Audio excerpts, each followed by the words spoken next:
Hello student, welcome to my channel ভূগ্রাফি academy. আজকের মূলত হাজির হয়েছি একাদশ শ্রেণীর তোমাদের যে চ্যাপ্টারটা রয়েছে পৃথিবীর অভ্যন্তরস্থ গঠন, যেটা ইউনিট 2-র মধ্যে রয়েছে জিওগ্রাফির প্রথম সেমিস্টারে। তো সেক্ষেত্রে সেই বিষয়টাকে নিয়ে আজকের ডায়াগ্রামের সঙ্গে সুন্দরভাবে আলোচনা করব, যে কারণে অবশ্যই ভিডিওটা মাইনরলি দেখো এবং চ্যানেলের সঙ্গে কানেক্ট থেকো, এবং অবশ্যই একটা খাতা নিয়ে তুমি বসো। তাহলে টোটাল ভিডিওটা এবং টোটাল যে বিষয়টা আমি এই ভিডিওর মাধ্যমে বোঝাবো সেটা খুব ভালোভাবে আত্মস্থ করতে পারবে।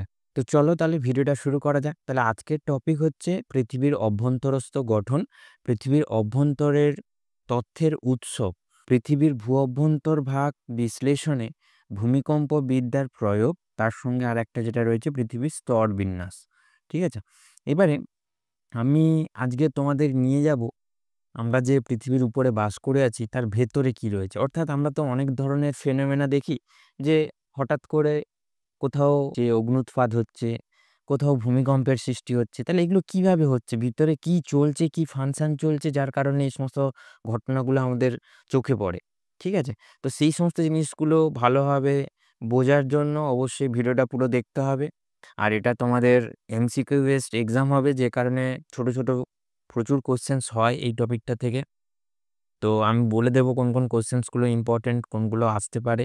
তো সেগুলো একটু তোমাদের নোট ডাউন করে নিতে হবে, এবং আমি টোটালটা ডায়াগ্রামের সঙ্গে বোঝাবো। আশা করছি তোমাদের টোটাল বিষয়টা বুঝতে অসুবিধা হবে না। প্রথমত, আমরা পৃথিবীর উপরে বাস করছি, এবং পৃথিবীর উপরে যা ঘটনা ঘটছে সেগুলো আমরা খালি চোখে দেখতে পাই। কিন্তু পৃথিবীর ভেতরে কি ঘটছে, বা পৃথিবীর এই যে একটা কোর এরিয়া, তোমরা এক্সাম্পল হিসেবে আমি যদি বলি, ধরো একটা তরমুজ। তরমুজ তোমরা দেখেছো সবাই। তো সেই তরমুজের উপরের পোর্শনটা জাস্ট ইমাজিন করো পৃথিবী, এবং সেটা হচ্ছে ভূত্বক, এবং তার উপরেই আমরা ঘর বাড়ি করে রয়েছি, তার উপরেই আমরা সব কিছু অ্যাক্টিভিটি করছি। এবারে তার ভেতরে কি রয়েছে, তার জন্য কি হয়, তোমরা যখন দোকানে যাবে তরমুজ টেস্ট করতে, যে তরমুজটা মিষ্টি আছে কিনা একটু আমি টেস্ট করব, সেক্ষেত্রে তারা কি করে বলো তো, তিন কোণা একটা শেপ করে কেটে বের করে আনে। হ্যাঁ, এবং ভিতরের পোর্শনটা তুমি কালার দেখলে যে বেশ ভালো রেড কালার রয়েছে, এবং খেয়ে দেখলে যে ভালো টেস্ট। তো সেই রকম আমাদের পৃথিবীটাকে যদি ওই রকম তিন কোণা করে কেটে নিই, সেক্ষেত্রে পৃথিবীর ভেতরের পোর্শনটায় কি রয়েছে সেটা আমরা ভালো করে অবজার্ভ করতে পারবো। কিন্তু সেটা আমরা খালি চোখে তো কোনোদিন এরমভাবে কেটে অবজার্ভ করা সম্ভব নয়। তার কারণ আমাদের পৃথিবীর গড় গভীরতা ধরে নাও ৬,৩৭১ কিলোমিটার।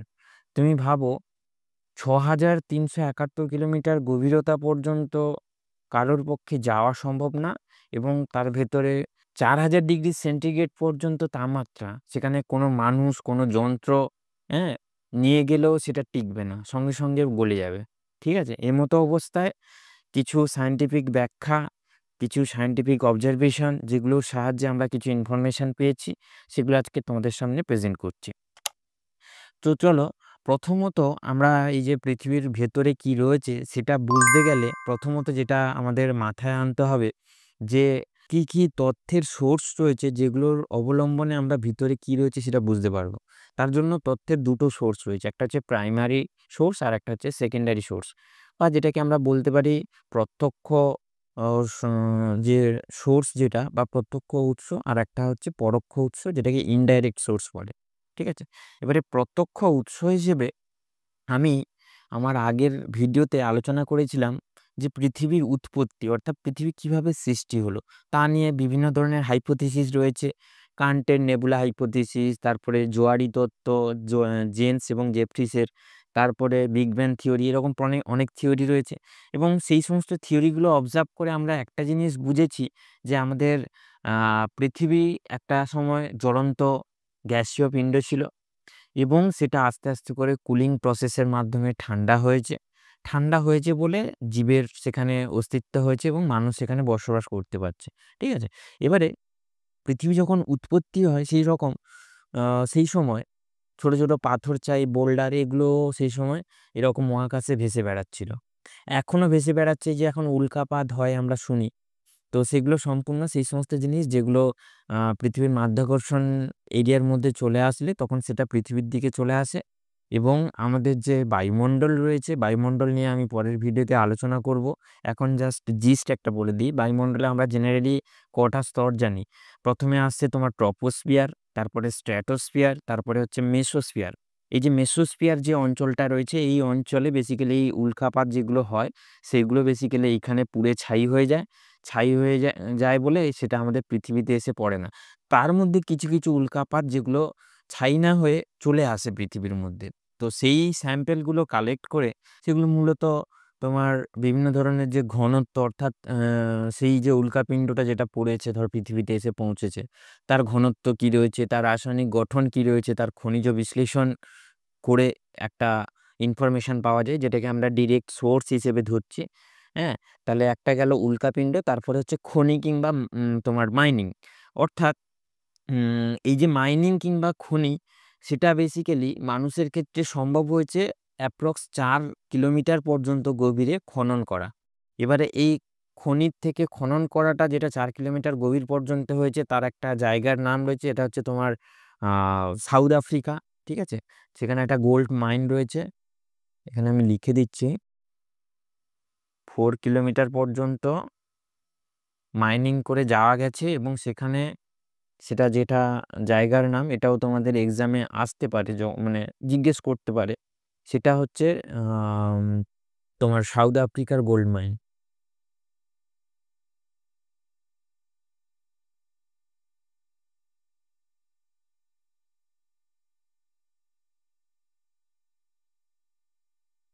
তো দক্ষিণ আফ্রিকার একটা সোনার খনি, যেটা 4 কিলোমিটার গভীরতা পর্যন্ত যাওয়া গেছে এবং সেখান থেকেও বেশ কিছু ইনফরমেশন পাওয়া গেছে। তো সেটা একটা ডিরেক্ট সোর্স, যেটা সম্পর্কে আমরা পৃথিবীর অভ্যন্তরভাগ বা গভীরে কি রয়েছে কি না রয়েছে সেগুলোর একটা সোর্স পাওয়া যায়। আর একটা যেটা রয়েছে ড্রিলিং। এই ড্রিলিংটা বেসিক্যালি রাশিয়ার কোলা পেনিনসুলাতে বেসিক্যালি 12 কিলোমিটার পর্যন্ত গর্ত করে যাওয়া গেছে। এইটা এইটা হচ্ছে তোমার রাশিয়ার তোমার কোলা পেনিনসুলাতে 12 কিলোমিটার পর্যন্ত গভীরে গিয়ে প্রত্যক্ষভাবে কিছু তথ্য কালেক্ট করা গেছে। ঠিক আছে, আর একটা যেটা আমি বললাম সাউথ আফ্রিকার গোল্ড মাইন, সেটা হচ্ছে এইটা। ঠিক আছে, এইটা হচ্ছে তোমার সাউথ আফ্রিকার গোল্ড মাইন, যেটা বেসিক্যালি মাইনিং করে 4 কিলোমিটার গভীরতা পর্যন্ত যাওয়া গেছে এবং সেখান থেকে কিছু ইনফরমেশন কালেক্ট করা যায়, যেটা হচ্ছে ডিরেক্ট সোর্সের মধ্যে পড়ছে। এবারে তাহলে আর 4 নম্বরে যেটা হচ্ছে পৃথিবীর উৎপত্তি। পৃথিবীর উৎপত্তি নিয়ে আমি একটু আগে বললাম যে আমাদের পৃথিবী হচ্ছে জ্বলন্ত গ্যাসীয় পিণ্ড, যেখান থেকে আমাদের পৃথিবীর উৎপত্তি হয়েছিল। সেটা নিয়ে বিভিন্ন ধরনের কিছু কিছু জন বলছেন যে নীহারিকা থেকে পৃথিবীর উৎপত্তি হয়েছে, কিছু জন বলছেন যে না না ওই রকম কিছু না, একটা ছোট বিন্দু যেটা পয়েন্ট অফ সিঙ্গুলারিটি, তার থেকে পৃথিবীর উৎপত্তি হয়েছে। এরকম প্রচুর ঘটনা যেগুলো ডিরেক্ট সোর্স থেকে আমরা এই পৃথিবীর অভ্যন্তরভাগ সম্পর্কে কিছু তথ্য পাই। আর একটা হচ্ছে অগ্নুৎপাত কিংবা ভলকানিজম। অগ্নুৎপাত কিংবা ভলকানিজম একটা ডিরেক্ট সোর্স বলা যেতে পারে, কারণ অগ্নুৎপাতটা তো আর মহাকাশ থেকে আসে না, পৃথিবীর ভেতর থেকে অগ্নুৎপাত হয়ে বেসিক্যালি বাইরের অংশে সেটা ছড়িয়ে পড়ে, যেটাকে আমরা লাভা হিসেবে জানি, যেটা ইগনিয়াস রক্স তৈরি করে। তো সেই রক্সগুলোকে বিভিন্ন ধরনের এক্সপেরিমেন্ট করে সেখান থেকে কিছু ডেটা স্যাম্পেল কালেক্ট করে তো তার থেকে কিছু ইনফরমেশন পাওয়া যায়, যেটা পৃথিবীর অভ্যন্তরভাগে কি রয়েছে কি না রয়েছে সেগুলো সম্পর্কে আমাদের অবগত করায়। তাহলে এই কয়েকটা বিষয় যেগুলো ডিরেক্ট সোর্স হিসেবে কাজ করছে, অর্থাৎ আমরা ডিরেক্ট হাতে নাতে কিছু স্যাম্পেল পাচ্ছি, যেগুলোর সাহায্যে আমরা বুঝতে পারছি যে পৃথিবীর অভ্যন্তরভাগে কি রয়েছে কি না রয়েছে। এবারে কিছু ইনডাইরেক্ট সোর্স থাকে, অর্থাৎ যেটা ডিরেক্ট আমরা হাতে নাতে সেটা আমরা দেখতে পাই না, তার জন্য কিছু কিছু বিষয়ের সাহায্য নিতে হয়। তার মধ্যে প্রথম যেটা আছে সেটা হচ্ছে সিসমিক অ্যাক্টিভিটি, গ্র্যাভিটি অ্যানোমলি। হ্যাঁ, এগুলো নিয়ে আমি একটু বলে দিচ্ছি। তো প্রথমে যেটা আসছে সিসমিক অ্যাক্টিভিটি বা ভূমিকম্পীয় ক্রিয়াকলাপ। আমরা জেনারেলি ভূমিকম্পের বিভিন্ন ধরনের তরঙ্গ সম্পর্কে অবগত হয়েছি, জেনেছি, এবং সেই সমস্ত তরঙ্গের বৈশিষ্ট্য, সেই সমস্ত তরঙ্গ কিভাবে ট্রাভেল করে, সেই সমস্ত অ্যাক্টিভিটি সাহায্যে আমরা ইনডাইরেক্টলি পৃথিবীর অভ্যন্তরভাগে কি রয়েছে সেগুলো সম্পর্কে একটা তথ্য পাই। এগুলো নিয়ে আমি বিস্তারিত আলোচনা করব। পৃথিবীর অভ্যন্তরভাগে অ্যাকচুয়ালি কি রয়েছে, হ্যাঁ, কতগুলো স্তর রয়েছে, সমস্ত কিছু আমি একটু পরে আলোচনা করছি। আরেকটা হচ্ছে গ্র্যাভিটি অ্যানোমালি বা অভিকর্ষজ বিচ্যুতি। অভিকর্ষজ বিচ্যুতি কি হয়?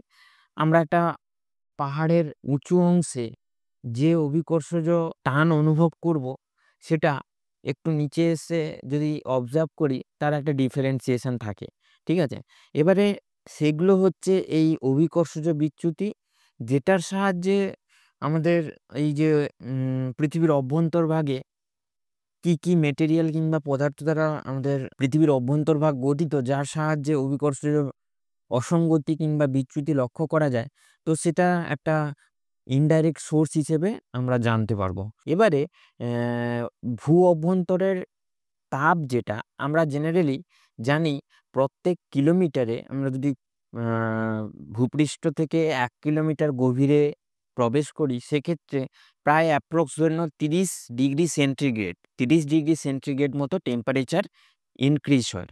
এবারে ভাবো, যদি আমরা একদম পৃথিবীর কোর এরিয়া কিংবা কেন্দ্রমণ্ডলে যদি পৌঁছে যাই বা পৃথিবীর একদম ভেতরে গিয়ে পৌঁছে যাই, সেক্ষেত্রে সেখানে টেম্পারেচার ইনক্রিজ হয়ে কিছু কিছু যে বইতে তোমরা পাবে 4000 ডিগ্রি সেন্টিগ্রেড, কিছু কিছু বইতে সেটা পাবে 5000 ডিগ্রি সেন্টিগ্রেড। সিমিলার এরকম আশেপাশে থাকে। তো বেসিক্যালি এটা মাথায় রাখবে যে পৃথিবীর অভ্যন্তরভাগের টেম্পারেচার অনেকটাই বেশি, এতটাই বেশি সেখানে কোনো ইনস্ট্রুমেন্ট কিংবা কোনো মানুষ গিয়ে ডিরেক্ট কোনো ইনফরমেশন নিয়ে আসতে পারবে না। ঠিক আছে? সেটা অ্যাপ্রক্স তুমি ধরে নাও পৃথিবীর অভ্যন্তরভাগের টেম্পারেচার 4000 ডিগ্রি সেন্টিগ্রেড। ঠিক আছে? এটা তোমাদের এক্সামেও জিজ্ঞেস করতে পারে, খুব মাথায় রাখবে। তাহলে প্রথমত হলো ছোট ছোট কিছু ইনফরমেশন বলে দিই। আমাদের ভূপৃষ্ঠ থেকে পৃথিবীর গড় গভীরতা যেটা, সেটা হচ্ছে 6371 কিলোমিটার। ঠিক আছে? আর প্রত্যেক কিলোমিটারে টেম্পারেচার ইনক্রিজ হয় 30 ডিগ্রি সেন্টিগ্রেড। 4 নম্বরে যেটা আসছে পৃথিবীর অভ্যন্তরের চাপ ও ঘনত্ব। আমরা ফিজিক্স কিংবা পদার্থবিদ্যায় যেটুকু জেনেছি, সেটা হচ্ছে পৃথিবীর অভ্যন্তরের দিকে যদি গভীরতা আস্তে আস্তে করে বাড়ে বা তুমি যদি যত ভেতরের দিকে যাবে, সেক্ষেত্রে সেখানে চাপ এবং ঘনত্ব দুটোই ইনক্রিজ হবে কিংবা বৃদ্ধি পাবে। ঠিক আছে? চাপ এবং ঘনত্ব দুটো বৃদ্ধি পাবে। তাহলে যদি কোনো একটা পদার্থের চাপ বৃদ্ধি পায়, সেক্ষেত্রে ঘনত্ব বৃদ্ধি পাওয়াটাও স্বাভাবিক। তো এই সমস্ত লজিককে কাজে লাগিয়ে পৃথিবীর অভ্যন্তরভাগ সম্পর্কে বিভিন্ন ধরনের ইনফরমেশন কালেক্ট করা গেছে। তাহলে এইখান থেকে কিছু কিছু ইনফরমেশন যেগুলো তোমাদের খুব ভালো করে মাথায় রাখতে হবে। প্রথমত হচ্ছে তোমার এই যে মাইনিং করে আমাদের কত কিলোমিটার গভীর পর্যন্ত যাওয়া গেছে, সেটা হচ্ছে 4 কিলোমিটার। এবং যেখানে মাইনিং হয়েছে সেটা হচ্ছে সাউথ আফ্রিকাতে একটা গোল্ড মাইন, যেখানে মাইনিং করে এই 4 কিলোমিটার পর্যন্ত যাওয়া গেছে, যেটা হচ্ছে ডিরেক্ট সোর্সের মধ্যে পড়ছে। তার ছবি এখানে আমি বলে দিয়েছি। আর একটা হচ্ছে রাশিয়াতে তোমার কোলা পেনিনসুলাতে এরকম ড্রিলিং করে প্রায় 12 কিলোমিটারের কাছাকাছি যাওয়া গেছে এবং সেখানে বেশ কিছু ডিরেক্ট ইনফরমেশন পাওয়া গেছে। ঠিক আছে? তার দুটো ছবি আমি এখানে দেখিয়ে দিয়েছি। আর ইনডাইরেক্ট সোর্সের মধ্যে এই কয়েকটা সোর্স যেগুলো রয়েছে। এবং পৃথিবীর অভ্যন্তরভাগের টেম্পারেচার আমি কি বললাম, অ্যাপ্রক্স 4 থেকে 5000 ডিগ্রি সেন্টিগ্রেড। সেখানে ইনস্ট্রুমেন্ট তো দূরের কথা, কোনো কিছুই সেখানে যেতে পারবে না, গেলেই গলে একদম ম্যাগমাতে পরিণত হয়ে যাবে। ঠিক আছে? তাহলে ভূপৃষ্ঠ থেকে পৃথিবীর কেন্দ্রের গড় গভীরতা 6371 কিলোমিটার। এটাও মাথায় রাখবে, এটা এক্সামে প্রচুর আসবে।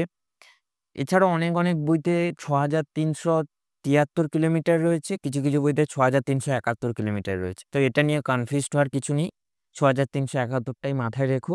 আর প্রত্যেক কিলোমিটার অন্তর টেম্পারেচার বাড়ছে 30 ডিগ্রি সেন্টিগ্রেড করে। ঠিক আছে? এই কয়েকটা ইনফরমেশন যেগুলো এখান থেকে আমরা পেলাম। এরপরে নেক্সট আমরা পৃথিবীর অভ্যন্তরভাগের বিশ্লেষণ করতে গেলে ভূমিকম্পবিদ্যারও প্রয়োগ এখানে করতে হয়। না হলে পৃথিবীর অভ্যন্তরভাগে কি রয়েছে কি না রয়েছে সেগুলো জানাটা খুব একটা সুবিধে কিংবা সম্ভব হয় না। যে কারণে এখানে কিছু কিছু বিষয় যেগুলো তোমাদের জানতে হবে ভূমিকম্পবিদ্যার কতগুলো তরঙ্গ রয়েছে, সেই সমস্ত তরঙ্গের বৈশিষ্ট্যগুলোও জানতে হবে। তো প্রথমে যেটা আসছে সেটা হচ্ছে সিসমোলজি বা ভূমিকম্প তরঙ্গবিদ্যা। এবারে এটা তোমাকে একটু সংজ্ঞা হিসেবে মাথায় রাখতে হবে যে সিসমোলজি বা ভূমিকম্প তরঙ্গবিদ্যা কাকে বলে। অর্থাৎ আমাদের ভূগোলের একটা বিশেষ শাখা রয়েছে যেখানে ভূমিকম্পের নানান বিষয় নিয়ে আলোচনা করা হচ্ছে। তো সেটাকেই বেসিক্যালি বলা হচ্ছে সিসমোলজি কিংবা ভূমিকম্প তরঙ্গবিদ্যা। আর একটা যেটা রয়েছে সিসমিক ওয়েভ কিংবা ভূমিকম্প তরঙ্গ। ভূমিকম্পের তরঙ্গ কাকে বলছে? অর্থাৎ এখানে শিলাস্তরের মধ্যে, তো শিলাস্তরের মধ্যে যখন পীড়ন সৃষ্টি হচ্ছে, তো সেই পীড়নের ফলে কিছু শক্তির উৎপন্ন হয়। আর সেই শক্তি ভূমিকম্প কেন্দ্র থেকে তরঙ্গ আকারে ভূপৃষ্ঠে কিংবা ভূপৃষ্ঠের উপরে চলে আসে। তো সেই যে তরঙ্গটাকেই বেসিক্যালি বলা হচ্ছে ভূমিকম্প তরঙ্গ কিংবা সিসমিক ওয়েভ, যেটা ঢেউ আকারে আসে। এবারে তরঙ্গর আবার ডিফারেন্ট ডিফারেন্ট ক্লাসিফিকেশনস রয়েছে, সেটা নিয়ে আমি আলোচনা করছি। প্রথমত ভূমিকম্প তরঙ্গের শ্রেণীবিভাগ যদি আমি বলি, সেক্ষেত্রে দুটো বিষয় এখানে প্রথমত কার্যকরী। একটা হচ্ছে দেহ তরঙ্গ বা বডি ওয়েভ, আর একটা হচ্ছে পৃষ্ঠ তরঙ্গ কিংবা সারফেস ওয়েভ, যেটাকে এল ওয়েভও বলা হয় বা এল তরঙ্গও বলা হয়। তাহলে বেসিক্যালি এখানে তিনটে তরঙ্গ আমাদের পড়তে হয়। একটা হচ্ছে পি তরঙ্গ বা প্রাইমারি ওয়েভ, আর একটা হচ্ছে এস তরঙ্গ কিংবা সেকেন্ডারি ওয়েভ, আর একটা এল তরঙ্গ কিংবা লাভ ওয়েভ বলা হয়। ঠিক আছে, তাহলে এই তিনটে ওয়েভ সম্পর্কে আমাদের অবগত হতে হবে। এবারে এখানে একটা রয়েছে দেহ তরঙ্গ আর একটা হচ্ছে পৃষ্ঠ তরঙ্গ। দেহ তরঙ্গ অর্থাৎ এখানে আমি যদি একটা এক্সাম্পল দিই, হঠাৎ করে তোমার পায়ে একটা পিঁপড়ে কামড়ালো। এবারে সেই পিঁপড়েটা যে কামড়েছে সেটা বোঝার জন্য আমাদের পার থেকে পুরো বডি হয়ে একটা রেসপন্স ব্রেনে আসে, এবং সেখান থেকে ব্রেন বলে যে পায়ে একটা পিঁপড়ে কামড়িয়েছে, তুমি যাও এবং ওটাকে সরিয়ে দাও কিংবা মেরে ফেলো। তখন আমাদের হাত গিয়ে সেটাকে কিছু একটা অ্যাকশন নিই। সেরকম আমাদের দেহ তরঙ্গ যে বিষয়টা, সেটা হচ্ছে আমাদের টোটাল যে পৃথিবী, তার কোর এরিয়া কিংবা কেন্দ্র থেকে যে আমাদের ভূমিকম্প তরঙ্গর সৃষ্টি হচ্ছে, সেটা ভূ অভ্যন্তরের মধ্য দিয়ে এসে আমাদের সারফেসের চারদিকে ছড়িয়ে পড়ছে। এবার এই যে ভূ অভ্যন্তরের মধ্য দিয়ে ট্রাভেল করে যে তরঙ্গগুলো আসে, সেটাকে বেসিক্যালি বলা হয় বডি ওয়েভ কিংবা দেহ তরঙ্গ। তার মধ্যে দুটো তরঙ্গ থাকে, একটা হচ্ছে পি ওয়েভ বা প্রাইমারি ওয়েভ, আর একটা হচ্ছে সেকেন্ডারি ওয়েভ কিংবা মাধ্যমিক তরঙ্গ। তাহলে এইটুকু জিনিস আশা করছি ক্লিয়ার করাতে পারলাম। আর একটা যেটা রয়েছে পৃষ্ঠ তরঙ্গ, এটা আমি যখন ভূমিকম্প পড়াবো তখন আরো ভালোভাবে বুঝতে পারবে। এখন জাস্ট বলে দিই, ধরো এটা আমি পৃথিবীকে তিন কোণা আকারে একটা ছুরি দিয়ে কেটে বের করে এনেছি। অর্থাৎ ধরো এইটা হচ্ছে তোমার পৃথিবী, জাস্ট ইমাজিন করে নাও। আমি ড্রয়িংয়ে খুব একটা ভালো নেই, ঠিক আছে।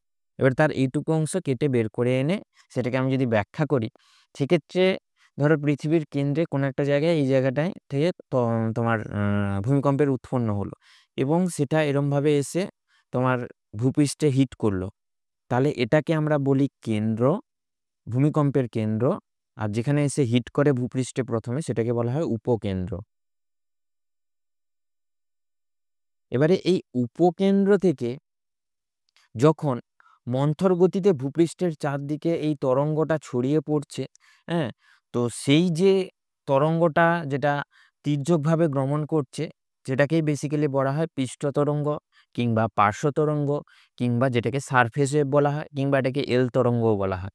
তাহলে পি তরঙ্গ, এস তরঙ্গ, এল তরঙ্গ, এই তিনটে তরঙ্গর এবারে বৈশিষ্ট্য জানবো, এগুলোর কিভাবে বিহেভ করে সেগুলো সম্পর্কে জানবো। তো সেটা একটু ভালো করে একটু বুঝে নাও। এখানে কিছু কিছু ট্রিক্স বলে দেবো, যেগুলো সাহায্যে খুব ভালো করে মনে রাখতে পারবে। তাহলে আমি প্রথমে পি ওয়েভকে নিচ্ছি, তারপরে এস ওয়েভ, তারপরে নেক্সট যেটা আসবে সেটা হচ্ছে এল ওয়েভ। তাহলে এই তিনটে ওয়েভকে যদি আমি কম্পেয়ার করি, ঠিক আছে, প্রথমত হচ্ছে পি ওয়েভ কিংবা যেটাকে আমরা বলছি প্রাইমারি ওয়েভ। এটা মূলত কিভাবে বিহেভ করে, এটা পি ওয়েভটাকে জাস্ট আমি ড্রয়িং করছি, একটু দেখে নাও।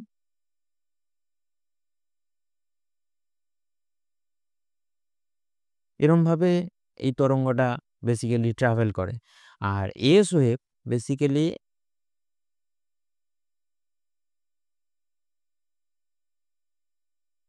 এরকমভাবে ট্রাভেল করে। আর এল ওয়েভ যেটা, সেটা আরেকটু বেশি, তার একটা তরঙ্গ শীর্ষ থেকে আর একটা তরঙ্গ শীর্ষের দূরত্ব অনেকটাই বেশি। তাহলে এটা হচ্ছে পি ওয়েভ, এটা হচ্ছে এস ওয়েভ, আর একটা হচ্ছে এল ওয়েভ।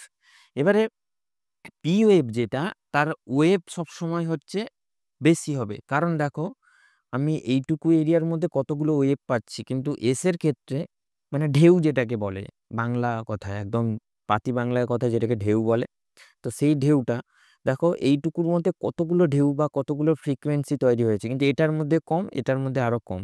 অর্থাৎ একটা তরঙ্গ থেকে আরেকটা তরঙ্গের দৈর্ঘ্য দেখো কতটা বেশি এল এর ক্ষেত্রে, কিন্তু এস এর ক্ষেত্রে সেটা অনেকটাই কম। তাহলে পি তরঙ্গের ওয়েভ লেন্থ সব থেকে কম, কিন্তু ওয়েভ সব থেকে বেশি। এবারে ওয়েভ লেন্থ কোনটা ওকে বলবো, এটা হচ্ছে একটা ওয়েভ, এটা একটা হচ্ছে একটা ওয়েভ। তাহলে এই ওয়েভের মাঝখানের যে দূরত্ব সেটাকে বেসিক্যালি আমরা বলি ওয়েভ লেন্থ বা তরঙ্গ দৈর্ঘ্য। তাহলে পি তরঙ্গের যদি আমি বৈশিষ্ট্য হিসেবে লিখতে যাই বা বলতে যাই, সেক্ষেত্রে এখানকার তরঙ্গ বা ওয়েভ যেটা, সেটা বেশি, বাট তরঙ্গ দৈর্ঘ্য এখানে সব থেকে কম। সেটা কেন কম বললেন, কারণ একটা শীর্ষক অংশ আর একটা শীর্ষক অংশের মাঝখানের যে গ্যাপটা, সেটা দেখো এটার মধ্যে সব থেকে কম, এটা মাঝারি আর এটা সব থেকে বেশি। তাহলে এটা হচ্ছে পি ওয়েভ। এবার আমি পি ওয়েভ, এস ওয়েভ এবং এল ওয়েভ কীভাবে বিহেভ করে সেটা একটা ভিডিও আকারে এখানে দিয়ে দিচ্ছি, একটু দেখে না। তো এই ফার্স্ট যেটা দেখতে পাচ্ছি এটা হচ্ছে পি ওয়েভ, তারপরে এস ওয়েভ, তারপরে যেটা আসছে এটা হচ্ছে এল ওয়েভ।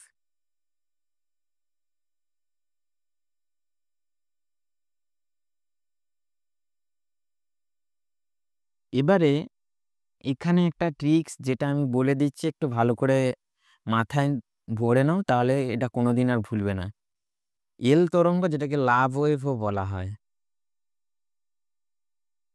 তো এখন স্টুডেন্ট লাইফ, সেক্ষেত্রে রোমিও জুলিয়েটের মধ্যে সম্পর্ক যখন খুব গভীর হবে, কিন্তু সেটা পড়াশোনার ক্ষেত্রে খুব বাজে ইম্প্যাক্ট ফেলে, কিংবা তোমার পড়াশোনার খুব ক্ষতি করবে, তাহলে এখানে মাথায় রাখো যে এল ওয়েভ সব থেকে বেশি ক্ষতিকর, বা এই এল ওয়েভ প্রচুর পরিমাণে ক্ষতি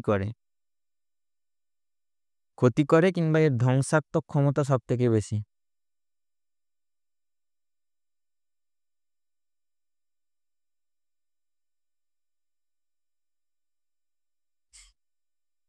তাহলে এটা হচ্ছে এল ওয়েভ। এস ওয়েভ এটা হচ্ছে মধ্যমানের,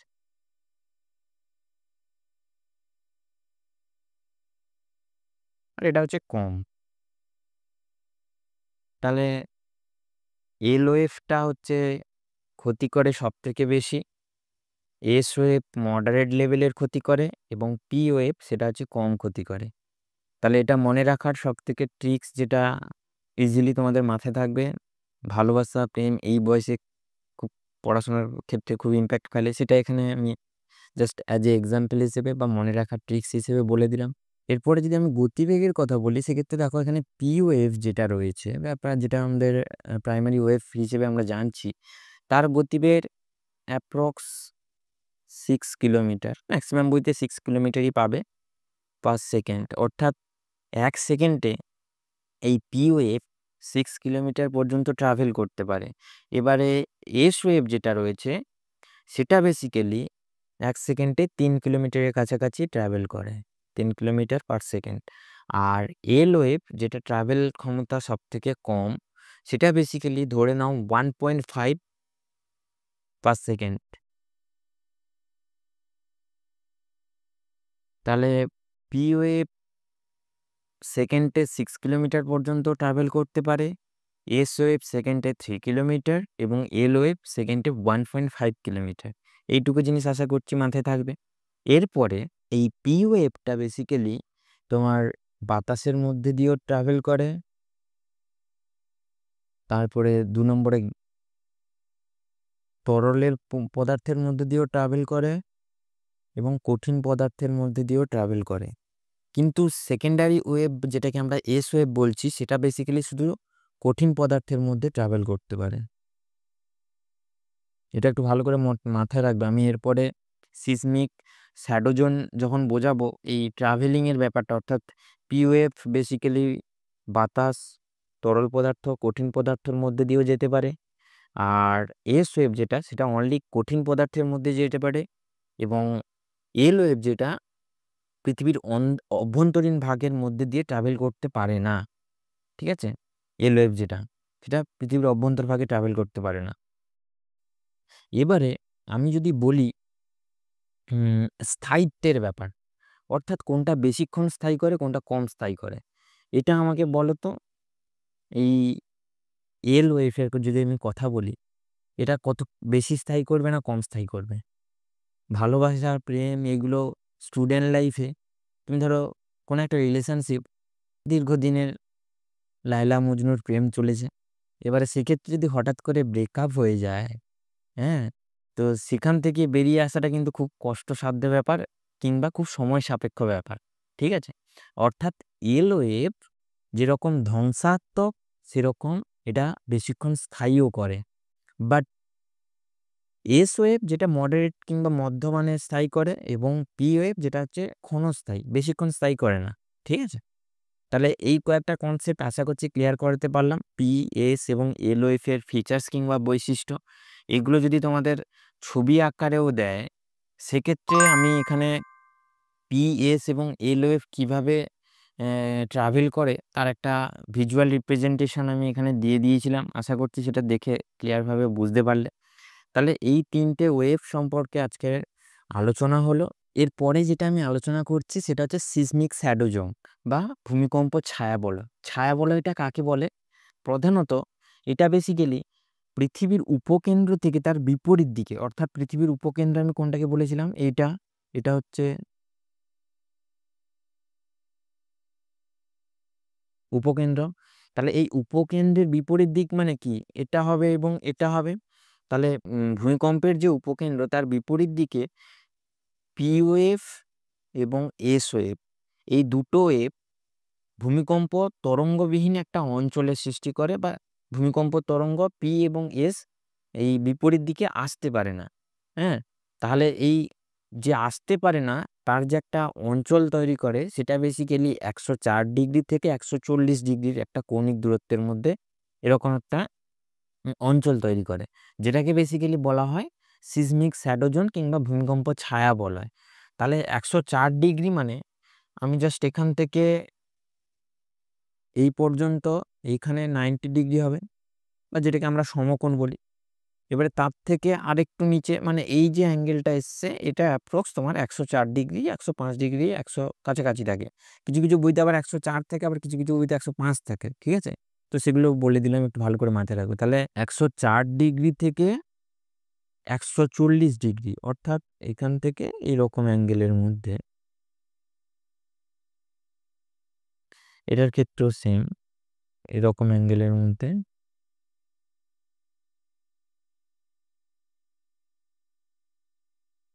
তাহলে 104 ডিগ্রি থেকে 140 ডিগ্রি যে অ্যাঙ্গেলটার মধ্যে এই যে অঞ্চলটা তৈরি হয়েছে, এবং এইখানে যে এই যে অঞ্চলটা তৈরি হয়েছে, এটা দিয়ে মোটামুটি পি এবং এস ওয়েভ ট্রাভেল করতে পারে না, প্রথম কথা। দ্বিতীয় কথা, এই জায়গাটায় কেন ট্রাভেল করতে পারে না তার কারণ আমি কি বলেছিলাম, এখানে পি ওয়েভ সবসময় বাতাস, তরল এবং কঠিনের মধ্যে দিয়ে ট্রাভেল করতে পারে, কিন্তু এস ওয়েভ যেটা রয়েছে সেটা বেসিক্যালি অনলি কঠিন পদার্থের মধ্যে দিয়ে ট্রাভেল করতে পারে।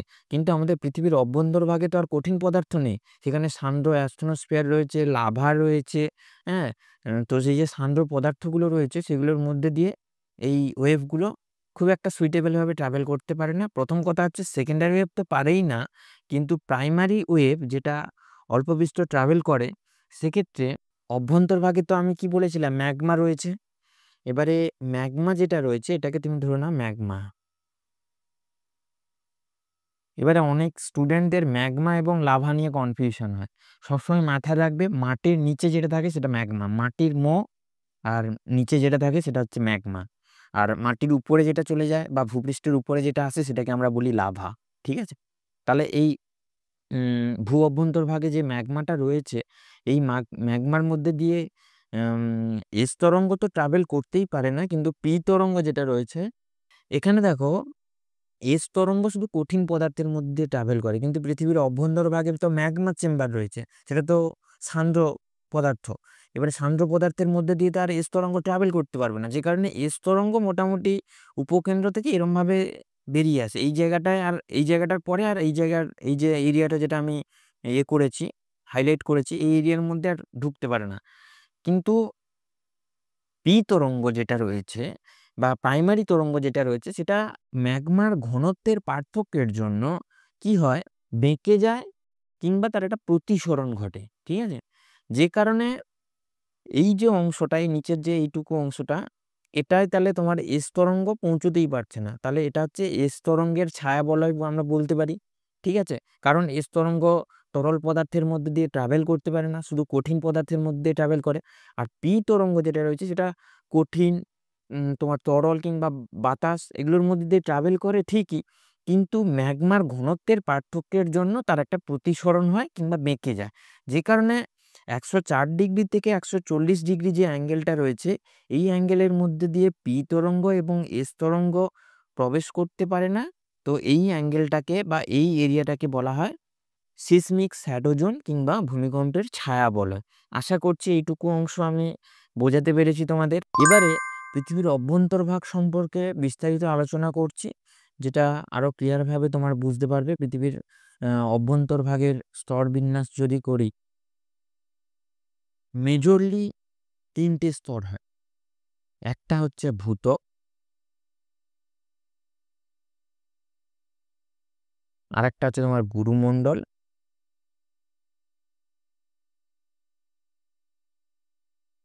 আরেকটা হচ্ছে কেন্দ্রমণ্ডল। এবারে এখানে আমি বলি, ওই যে আমি প্রথমে এক্সাম্পল আমি বলেছিলাম না, যে আমরা একটা তরমুজকে 3 কোণা করে কেটে সেটাকে তুলে আনলে যেটা বেরোয়, সেটা হচ্ছে এই অংশটা। অর্থাৎ পৃথিবীর এই একটা ভাগের এরমভাবে কেটে নেওয়া হয়েছে, কেটে বের করে আনা হয়েছে। বের করে এনে এবারে আমি প্রত্যেকটা ফিচার্স কিংবা বৈশিষ্ট্যগুলো আলোচনা করছি। আশা করছি বুঝাতে পারলাম। এবারে তুমি জাস্ট সাপোজ এক্সাম্পল হিসেবে, আমি যদি ভূত্বককে, আমরা দৈনন্দিন জীবনে ডিম সবাই কম বেশি খেয়ে থাকি, তাহলে ডিমের যে উপরের যে সাদা রঙের লেয়ারটা, যেটা সলিড লেয়ার, সেটাকে আমরা বলছি ভূত্বক। ঠিক আছে, ডিমের সলিড কভারটার ঠিক নিচে দেখবে সাদা রঙের একটা থকথকে অংশ থাকে, সেটাকে আমরা যদি গুরুমণ্ডল হিসেবে কল্পনা করি, এবং তার ভেতরে দেখবে যেটা কুসুম আমরা বলি, সেটাকে কেন্দ্রমণ্ডল হিসেবে যদি কল্পনা করি, তাহলে পৃথিবীর স্তর বিন্যাসটা বুঝতে আরো ইজি হবে। এবারে জাস্ট আমি বলে দিই, শোনো। ভূত্বক, গুরুমণ্ডল, কেন্দ্রমণ্ডল, তারে আমরা এইটুকু যে অংশ, তার মধ্যে কোনটা ভূত্বক, কোনটা গুরুমণ্ডল, কোনটা কেন্দ্রমণ্ডল কিভাবে বুঝবো? তাহলে প্রথমে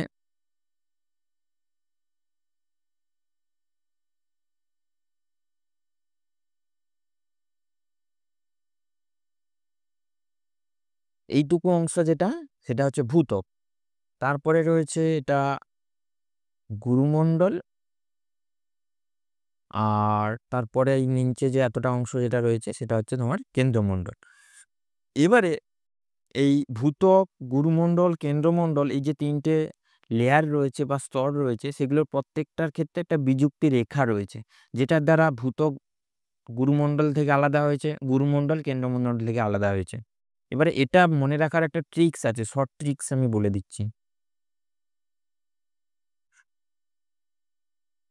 ভূত্বক, গুরুমণ্ডল, কেন্দ্রমণ্ডল, এই 3টে স্তর আলাদা হয়েছে এই দুটো শব্দ মনে রাখবে, মগ, আরেকটা হচ্ছে করলে। এবারে এই যে স্তর বিন্যাসটা যে বিজ্ঞানী করেছিলেন, তিনি হচ্ছেন এডওয়ার্ড সুয়েস। ঠিক আছে, তিনি পৃথিবীর এই বিভিন্ন ধরনের যে উপাদানগুলো রয়েছে তার ঘনত্ব, এডওয়ার্ড সুয়েস যিনি প্রথম এই ঘনত্বের উপরে ডিপেন্ড করে পৃথিবীর স্তর বিন্যাস করেছিলেন।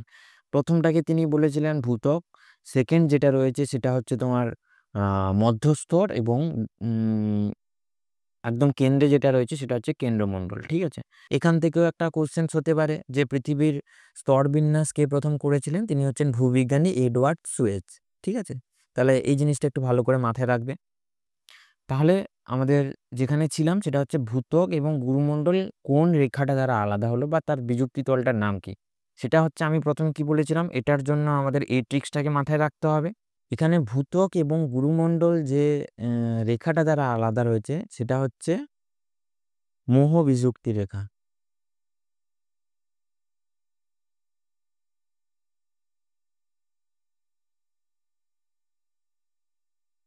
এবারে গুরুমণ্ডল এবং কেন্দ্রমণ্ডল যে বিযুক্তি রেখা দ্বারা আলাদা হয়েছে সেটা হচ্ছে গুডেনবার্গ বিযুক্তি রেখা।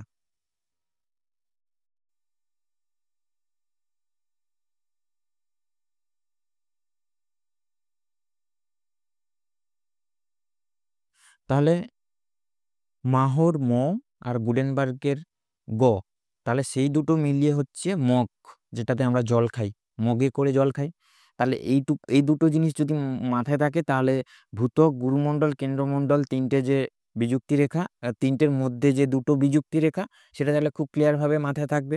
এটা একটা ট্রিক্স গেল। আর একটা হচ্ছে করলে যেটা, সেটা মনে রাখা বা তার যে বিযুক্তি রেখাগুলো আমি বলে দিচ্ছি।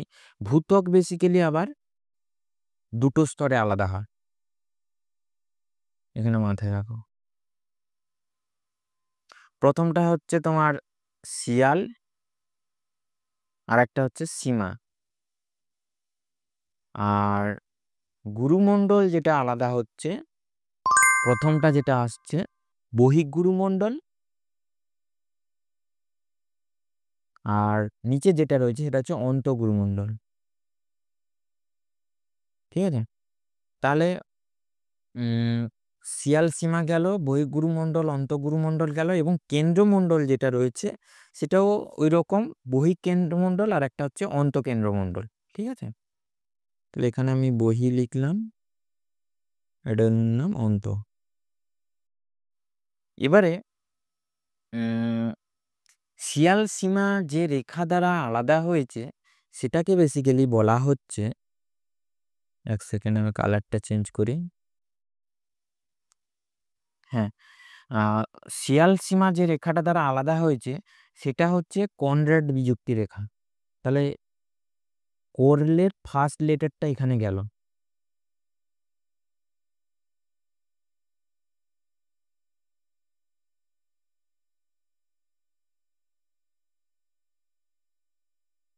এবং বহিঃ গুরুমণ্ডল এবং অন্তঃগুরুমণ্ডল যে রেখাটা দ্বারা আলাদা হয়েছে সেটাকে বেসিক্যালি বলা হচ্ছে তোমার কর পরে যেটা রয়েছে র, অর্থাৎ রেপিটটি বিযুক্তি রেখা।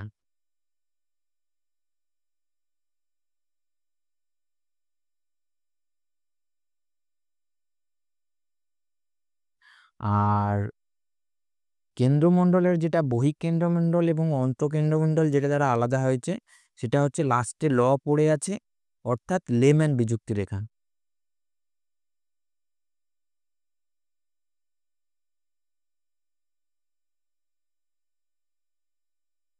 তাহলে এই ট্রিক্সটার সাহায্যে আশা করছি সুন্দরভাবে তোমাদের এই স্তরবিন্যাস এবং তার মাঝখানে যে বিযুক্তি তলগুলো রয়েছে সেগুলো খুব ভালো করে মাথায় থাকবে। অর্থাৎ প্রথমে আমি যদি বলি, পৃথিবীকে তিনটে স্তরে ভাগ করা হচ্ছে। একটা হচ্ছে তোমার ভূত্বক, গুরুমণ্ডল এবং কেন্দ্রমণ্ডল। এবারে ভূত্বক দুটো স্তর রয়েছে, একটা হচ্ছে শিয়াল আর একটা হচ্ছে সীমা। এবারে আমি প্রত্যেকটার ঘনত্ব এবং সেগুলো কি কি মেটেরিয়াল দিয়ে তৈরি সেটা আমি বলছি। তাহলে শিয়াল এবং সীমা রয়েছে, দ্বিতীয়টা রয়েছে বহিঃগুরুমণ্ডল অন্তঃগুরুমণ্ডল। এবারে ভূত্বক এবং গুরুমণ্ডল যে রেখাটা দ্বারা আলাদা হয়েছে সেটা হচ্ছে, আমি কি বলেছিলাম, মগের প্রথম অক্ষর ম, অর্থাৎ মোহর বিযুক্তি রেখা। এবারে তোমার গুরুমণ্ডল এবং কেন্দ্রমণ্ডল যেটা দ্বারা আলাদা হয়েছে সেটা হচ্ছে গুডেনবার্গ বিযুক্তি রেখা। ঠিক আছে, এবারে ভূত্বক যে রেখা দ্বারা শিয়াল সীমা আলাদা হয়েছে ভূত্বকের, সেটা হচ্ছে কনরাড, অর্থাৎ কোরলের ক।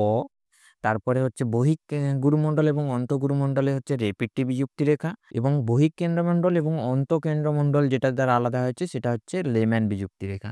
ঠিক আছে, আশা করছি এই ট্রিক্সটা তোমাদের মাথায় থাকবে কিংবা তোমরা মনে রাখবে।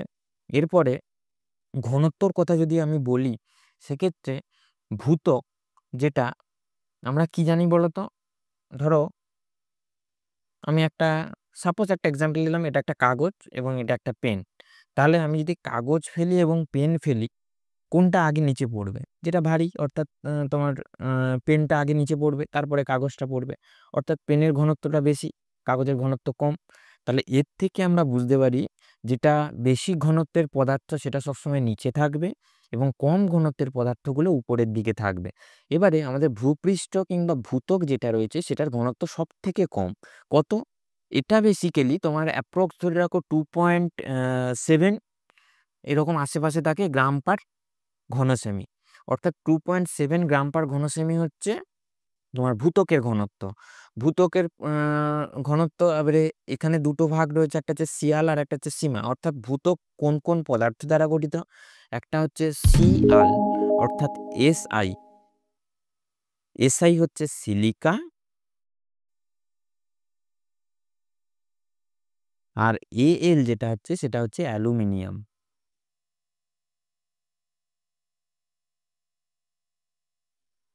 এবারে এই যে সিয়াল যে স্তরটা রয়েছে এটার ঘনত্ব তোমার ধরে রাখো 2.7 গ্রাম পার ঘনসেমি। এরপরে যেটা সীমা রয়েছে, সীমার এসআই অর্থাৎ সিলিকা আর এমএ অর্থাৎ সেটা হচ্ছে ম্যাগনেসিয়াম।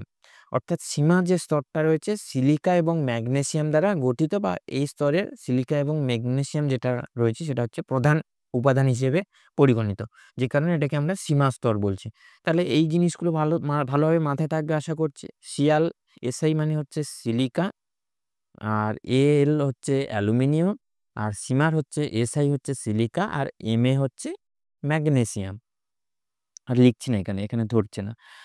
আর বহিঃকুরুমণ্ডল যেটা রয়েছে, এই বহিঃকুরুমণ্ডলের বেসিক্যালি ঘনত্ব অ্যাপ্রক্স তুমি ধরে নাও 3.4 গ্রাম পার ঘনসেমি থেকে 4.5 গ্রাম পার ঘনসেমি এরকমের আশেপাশে থাকে। আর অন্তঃগুরুমণ্ডল যেটা রয়েছে 4.5 থেকে অ্যাপ্রক্স 5.5 এরকম আশেপাশে তার ঘনত্ব থাকে। ঠিক আছে? তাহলে বহিঃগুরুমণ্ডলের ঘনত্বটা বেসিক্যালি তোমার 3.4 থেকে 4.5, আর তোমার অন্তঃগুরুমণ্ডল যেটা রয়েছে এটা 4.5 থেকে 5.5। এবারে তোমার যে বহিঃগুরুমণ্ডল এবং অন্তঃগুরুমণ্ডলের ঘনত্ব এরকম আশেপাশে 3.4 থেকে 5.5 এরকম মাথায় রাখবে। আর বহিঃকেন্দ্রমণ্ডল এবং অন্তঃকেন্দ্রমণ্ডলের অ্যাপ্রক্স 10 থেকে 13 অর্থাৎ 10 গ্রাম পার ঘনসেমি।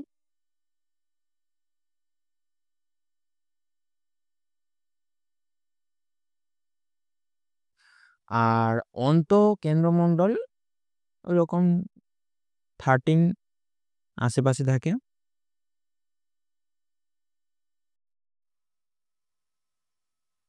বহিঃগুরুমণ্ডলের ক্ষেত্রে যে পদার্থগুলো রয়েছে তার মধ্যে প্রথমটা হচ্ছে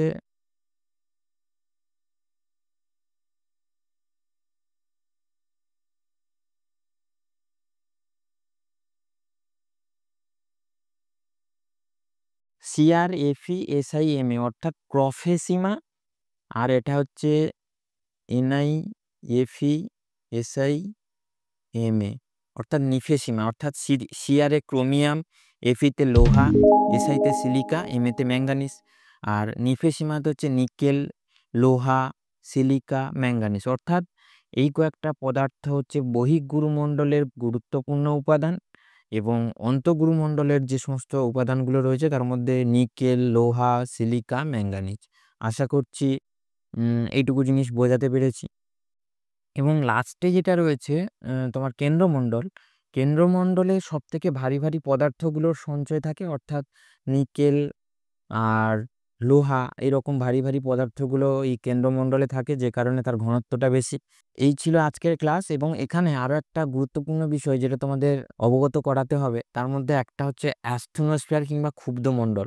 অর্থাৎ এই যে ক্ষুব্ধমণ্ডলটা বেসিক্যালি বহিঃগুরুমণ্ডল, অর্থাৎ আমরা এখানে পুরো ঘাঁটাঘাঁটি হয়ে গেছে। তাহলে এটা হচ্ছে তোমার বহিঃগুরুমণ্ডল।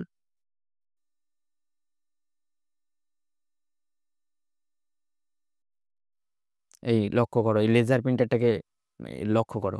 তাহলে এটা হচ্ছে তোমার বহিঃগুরুমণ্ডল, এবং তার উপরে যেটা রয়েছে সেটা হচ্ছে ভূত্বকের নিচের স্তর যেটা হচ্ছে সীমা। তাহলে বহিঃগুরুমণ্ডল এবং সীমার মধ্যিখানে একটা লেয়ার রয়েছে যেটাকে বেসিক্যালি আমরা বলছি ক্ষুব্ধমণ্ডল বা অ্যাস্টেনোস্ফিয়ার। সেটা বেসিক্যালি একদম নমনীয় স্থিতিস্থাপক ম্যাগমা দ্বারা সান্দ্র একটা পদার্থ, যেটা বেসিক্যালি আমাদের যে ভূপৃষ্ঠের উপরে যখন তোমার অগ্নুদ্গম হয়, ভলকানিক ইরাপশন হয়, সেটা বেসিক্যালি এই যে চেম্বারটা যেটা অ্যাস্থেনোস্ফিয়ার এখান থেকেই বেরিয়ে আসে। ঠিক আছে? তাহলে সীমার নিচে এবং বহিঃগুরুমণ্ডলের উপরে অ্যাস্থেনোস্ফিয়ার কিংবা ক্ষুব্ধমণ্ডল বলে একটা লেয়ার রয়েছে। ভূতত্ত্ববিদ ব্যারেল, যিনি এই গুরুমণ্ডল এবং সীমার নিচে এই যে অ্যাস্ট্রোস্ফিয়ার স্তরটা রয়েছে এই স্তরটির নামকরণ করেছিলেন। তাহলে এটাও তোমাদের শর্ট কোশ্চেন্স হতে পারে, এটাও খুব ভালো করে মাথায় রাখবে। তাহলে আজকের মূলত বেসিক কিছু বিষয় এবং প্রত্যেকটা শিলাস্তরের মাঝখানের যে বিযুক্তি তলগুলো সেগুলো নিয়ে আলোচনা করলাম, এবং প্রত্যেকটার ঘনত্ব এবং প্রত্যেকটা কি কি পদার্থ দ্বারা গঠিত সেগুলো নিয়ে আলোচনা করলাম। আজকের মোটামুটি এইটুকুই বোঝানোর ছিল বা বলার ছিল আমাদের পৃথিবীর অভ্যন্তরভাগে কি রয়েছে, তার স্তরবিন্যাস কি রয়েছে সেগুলো নিয়ে। তো ক্লাসটা ভালো লাগলে অবশ্যই লাইক করে চ্যানেলটাকে সাবস্ক্রাইব করে রেখো এবং বন্ধুদের মধ্যেও ক্লাসটা শেয়ার করে নিতে পারো। আর এরপরে তোমাদের ক্লাস 11 সেমিস্টার 1 যে কটা টপিক রয়েছে সমস্ত টপিক নিয়ে আস্তে আস্তে করে ভিডিও আসবে, যে কারণে অবশ্যই চ্যানেলটার সঙ্গে থেকো। অসংখ্য ধন্যবাদ সবাইকে ভিডিওটা শেষ পর্যন্ত ওয়াচ করার জন্য।